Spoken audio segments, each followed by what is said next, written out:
天也未光，監視器翕到巷內有一名男子怪怪，除了湯巴體，也用衫甲頭蓋起來，來到頂土地公廟的天公爐，將香灰也向塗骹，一手也無夠，也用兩手做伙也一擺也無夠，行到廟埕跪拜以後，閣也一擺用甲亂糟糟。好像有喝酒，差點撲倒，然後再過來就更誇張的動作。整個香灰用甲塗骹滿滿是。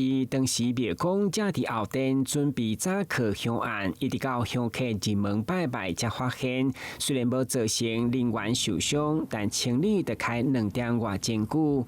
回到事發現場，要殘留的香灰，廟方人員將監視器片段鋪上網，慢慢上去警察局報案，提醒其他廟宇提高警覺。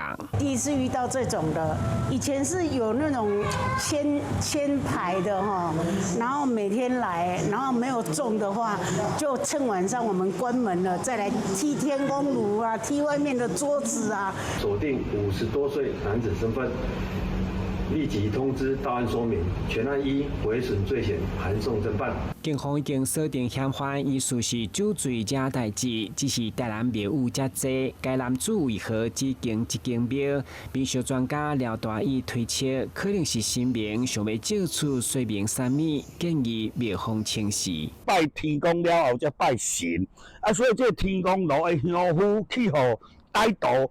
改因咧也甲滿世界，這就是凡事有前兆。天公上大，所以一般到廟宇拜拜之前，攏會先拜天公爐。檢查是男子甲該廟有姻緣，但是烏白野香灰就是觸犯天條，恐驚有不良因果。台南新聞楊順懷採訪報道。